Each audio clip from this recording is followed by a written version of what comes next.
अब आपका second book है शरीर रचना एवं क्रिया विज्ञान, और उस वाली बुक में आहार दिनचर्या के नाम से मेरे यूट्यूब चैनल पे पूरी की पूरी वीडियो पड़ी है 4-5 मिनट की, आप देख सकते हो, वो भी इम्पोर्टेंट है। और बाकी आहार के बारे में आपको जो अभी एक वीडियो और आएगी तो उसमें आप चेक कर लेना, आहार के बारे में है इंपॉर्टेंट क्वेश्चन, ठीक है। अब मैं इस वाली बुक के आपको 5 इंपॉर्टेंट क्वेश्चन बताऊंगी, ठीक है।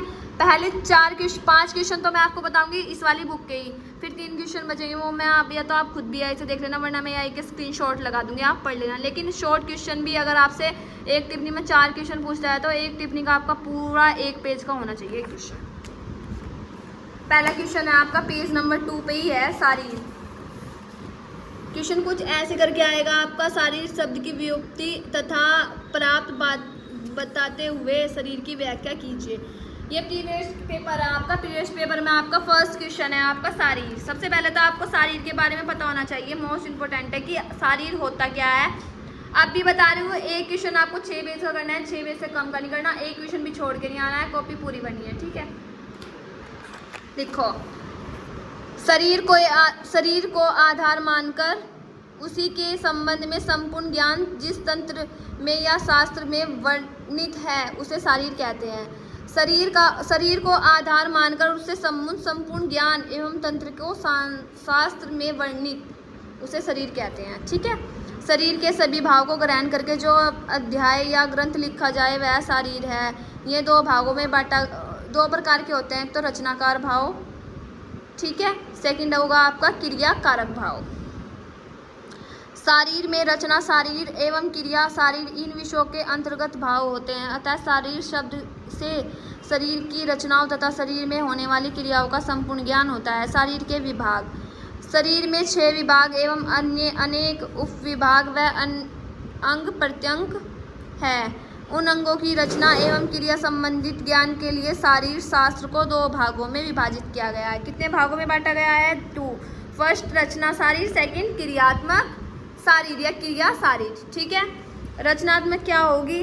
जिस विज्ञान के अंतर्गत शरीर के अवयवों की रचना के संबंध में और आपकी जो अध्ययन किया जाता है, और आपकी क्रिया विज्ञान के अंतर्गत शरीर के अवयव की क्रिया के संबंध में अध्ययन किया जाता है, उस क्रिया को शारीर कहते हैं। इस विज्ञान से हमें विशेष रूप से दोष धातु मलों का निर्माण और सूक्ष्म क्रिया तथा अवयव संस्थान किस प्रकार के कार्य करते हैं आदि ज्ञान होता है, ठीक है।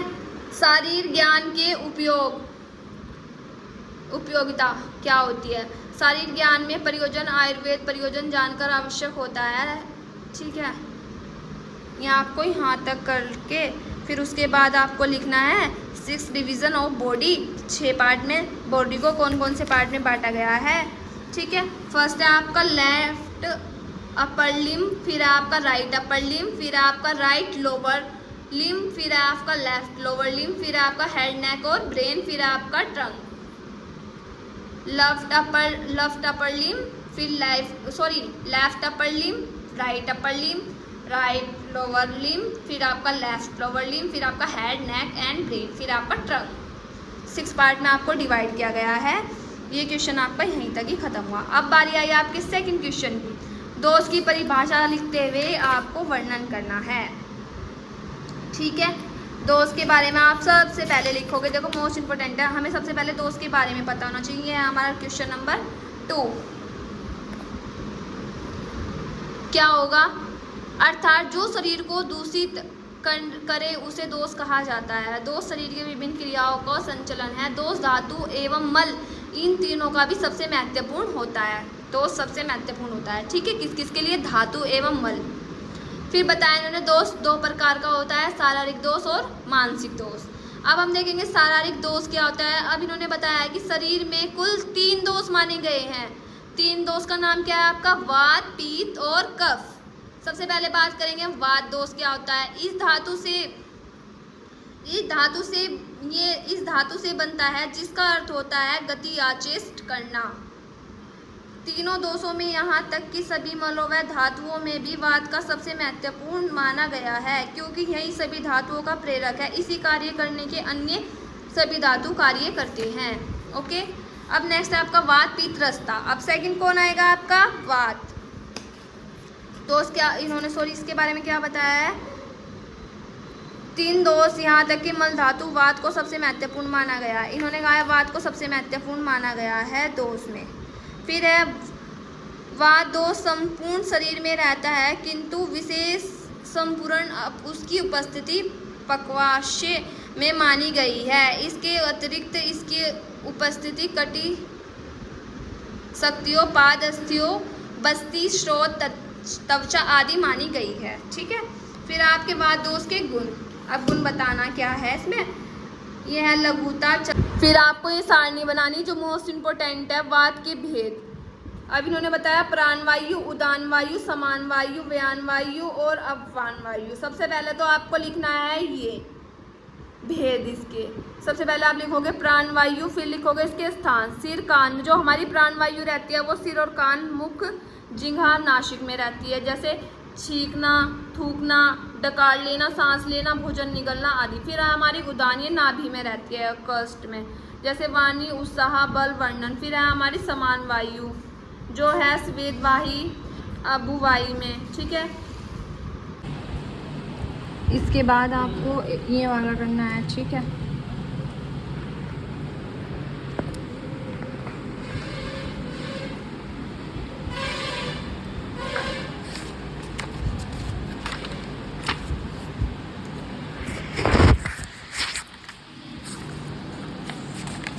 इसके बाद ऐसे ही सेम आपको पीत दोष के बारे में करना है। पीत दोष क्या होगा, जिसकी प्रवृत्ति एवं प्रकृति उष्ण होती है उसे पीत कहते हैं। जीवित शरीर में पाए जाने वाला तापमान पीत के कारण होता है। फिर पीत के स्थान लिखने हैं आपको, फिर पीत के गुण लिखने हैं। फिर सेम ऐसे ही है। फिर आपको कफ के बारे में लिखना है।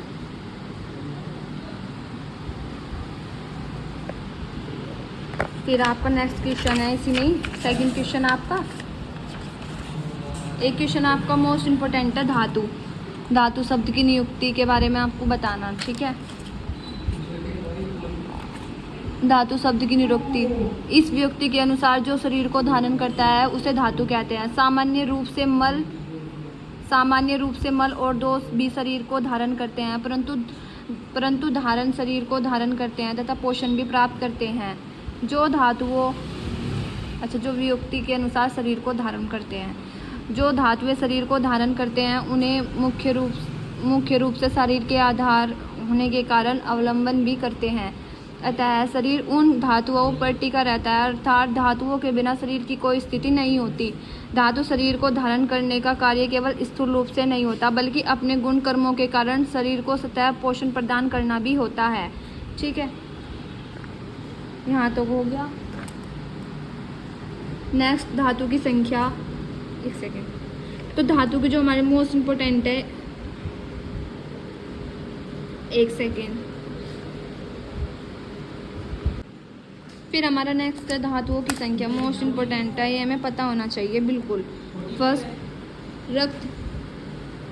रस, रक्त, मांस, मेद, अस्थि, मज्जा और शुक्र, ये 7 होते हैं। रस, रक्त, मांस, मेद, अस्थि, मज्जा, ये सभी धातुओं दूषित की जाती है, अतः दूषित कहलाती है। यद्यपि इन 7 धातुओं के कार्य पृथक रूप से भिन्न होते हैं, किंतु धारण और पोषण का कार्य सामान्य होने से इन्हें धातु की संज्ञा होती है। ये 7 धातुएं अपने अपने भिन्न कर्मों शरीर के उपहार कर लेती है। तो उसको आपको यहाँ तक करना है। पहले हमारी रस, रक्त, मांस, मज्जा, अस्थि, शुक्र धातु आदि, सेम इस तरीके से रस, मज्जा, अस्थि, रस, रक्त, मांस, मेद, 7 धातु होती है आपकी।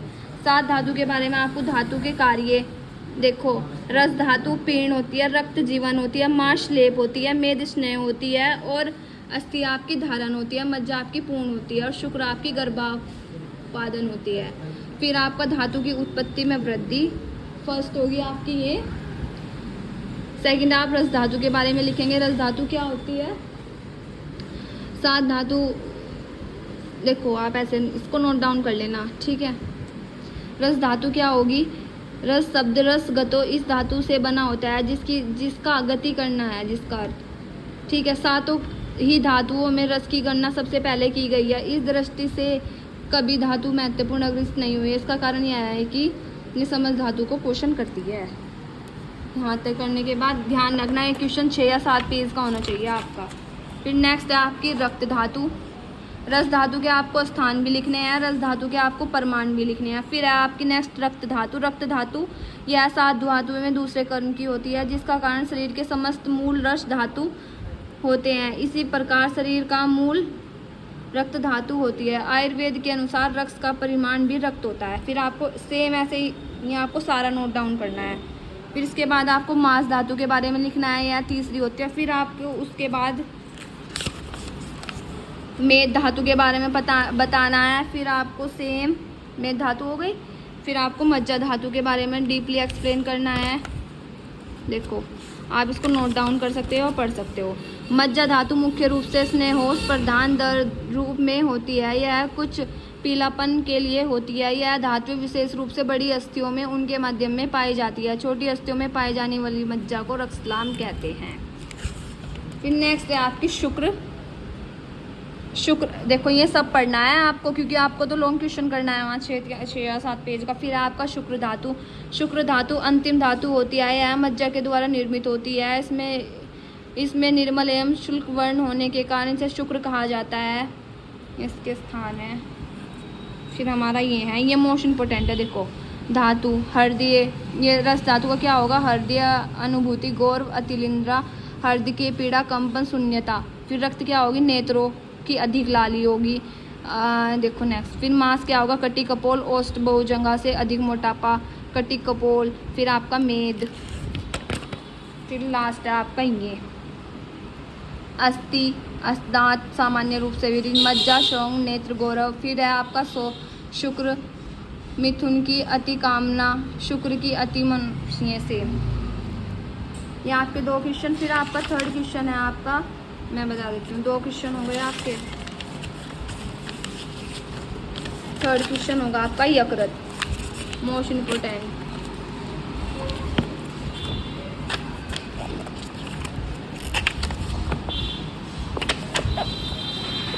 देखो सबसे पहले हम देखेंगे यकृत, लीवर।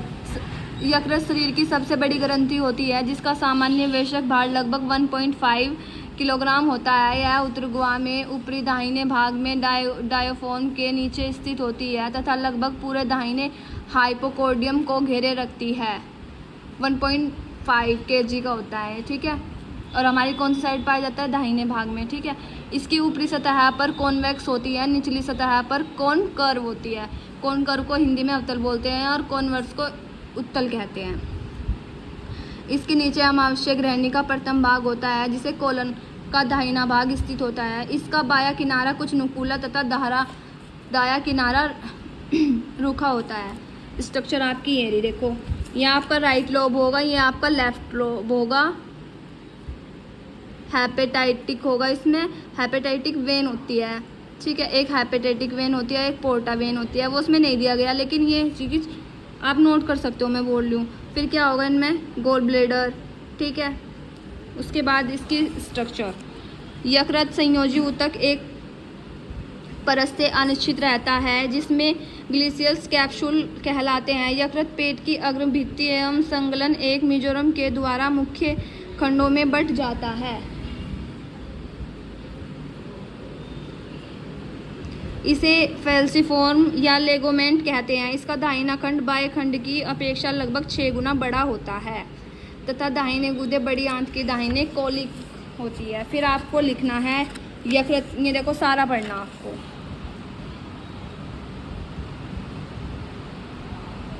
फिर इसके बाद आपकी यकृत की धमनी, ठीक है। यकृत की धमनी यह उदरी महाधमनी की शाखा है, सिल्सनियम परशका होती है। यह धमनी यकृत में शुद्ध रक्त पहुंचाती है। यकृत के पहुंचने वाले रक्त को लगभग 20% भाग इसी द्वारा पहुंचता है। प्रतिहारी पोर्टल, फिर सेकंड। फिर आपको 3rd लिखना है यकृत की सीरा। 4th लिखना है आपको यकृत वाहिका। फिर लिखना है आपको यकृत के कार्य। कार्य क्या होंगे यकृत के? यकृत रासायनिक क्रियाकलापों द्वारा, मैं बता देती हूँ। मुख्य कार्य हमारा जो लीवर का होता है, जो हमारे केमिकल, जैसे कि हमने कुछ, अब जैसे कि ज़्यादा तला भुनाया कुछ खा ले, जो हमारे बॉडी में केमिकल प्रोडक्ट को लेवल लगता है उनका, या उनको डाइजेस्ट करने में हेल्प करता है। यकृत रासायनिक क्रियाओं द्वारा भोजन के पोषक तत्वों को ऊतकों के उपयोग योग्य बना देता है तथा आवश्यकता पड़ने पर उन्हें जमा करके रखता है। इस प्रकार यकृत के कार्यों को 3 भागों में बांटा गया है: चयापचयी, संग्रही, स्त्रवी।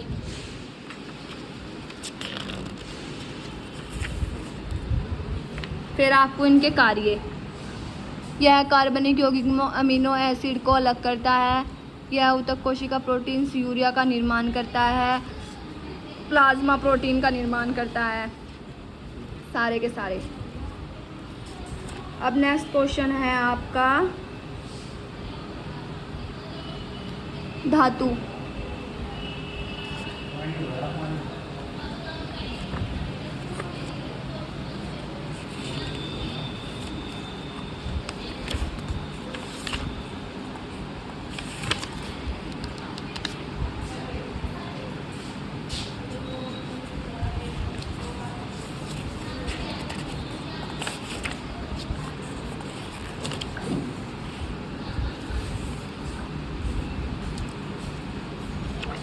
धातु तो आपको हो गया, रक्त भी हो गया आपका, दोष भी हो गया, शब्द की शरीर शब्द की वियुक्ति भी हो गया, दोष भी हो गया, यकृत भी हो गया और धातु भी होगा। फिर रह गया आपका लास्ट लसिका। देखो, शरीर भी हो गया आपका, दोष भी हो गया आपका, यकृत भी हो गया और फिर आपका रह गया धातु की परिभाषा तथा प्रकार लिखते हुए धातु के लक्षण। ओके, ये भी हो गया। अब रह गया आपका लसिका।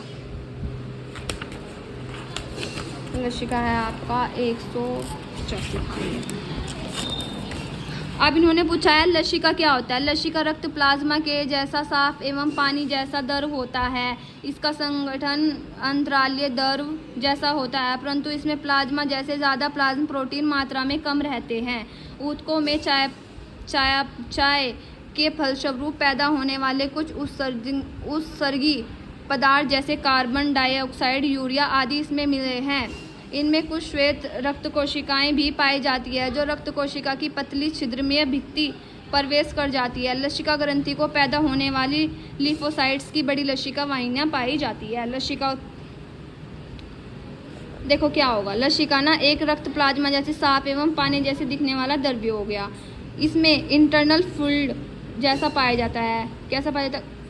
देखो हिंदी में तो मैं इतना नहीं समझ में आया जाने का, लेकिन देखो उसको संगठन को क्या कहते हैं, कॉम्पोजिशन इंटरस्टिशियल फ्लूइड जैसा पाया जाता है। इसमें प्लाज्मा से ज़्यादा प्रोटीन मात्रा में कम होती है, प्लाज्मा से प्रोटीन कम होती है। इनमें पैदा होने वाले उत्सर्जनगी पदार्थ जैसे कार्बन डाइऑक्साइड, यूरिया आदि मिलते हैं। ठीक है, अब देखेंगे लसिका की उत्पत्ति।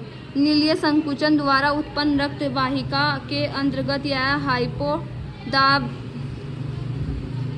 से जल एवं प्रोटीन की कुछ मात्रा में विशेषकर एल्यूमिन एवं अन्य पदार्थ कोशिका से रसकर बाहर ऊतक कोशिका के बीच में स्थान में आ जाती है। यह द्रव अंतरालीय द्रव कहलाता है। यह अंतरालीय द्रव जीवित ऊतकों को भिगोकर रखता है तथा उनका पोषण करता है। ऊतकों का पोषण करने के बाद ये उत्सर्जन की पदार्थ से कार्बन डाइऑक्साइड, यूरिया, ठीक है, इसको पढ़ लेना। बाकी आपके ये मैं कुछ क्वेश्चन का मैं आप स्क्रीनशॉट ले सकते हो। देखो ये आप खुद से पढ़ लेना, ChatGPT से हो या इसे। गर्भ, फिर कोष्ठ, फिर प्रत्यंग, फिर देखो फिर टिप्पणी में गर्भ पोषण, मल, अवस्थापक, अधिवक ग्रंथि, फिर नेक्स्ट है आपका अस्थि, पारुक ग्रंथि, अग्नाशय या तवरक। ये आप AI से जैसा आपका मन करे ऐसे पढ़ लेना ये वाले क्वेश्चन। बाकी इस वाली बुक का जो भी इंपॉर्टेंट क्वेश्चन था मैंने आपको बता दिए, कौन से क्वेश्चन आपके इंपॉर्टेंट है कौन से नहीं। बाकी इस बुक का आप जितना मैंने बताया है इतना पढ़ लीजिएगा तो आप पास हो जाओगे। और जो मैंने बाद में क्वेश्चन बताए हैं आप वो गूगल वगैरह से पढ़ सकते हो। बाकी 2 बुक के हो गए आपके। नेक्स्ट जो बुक है वो कल या परसों आपकी वीडियोज़ आ जाएगी।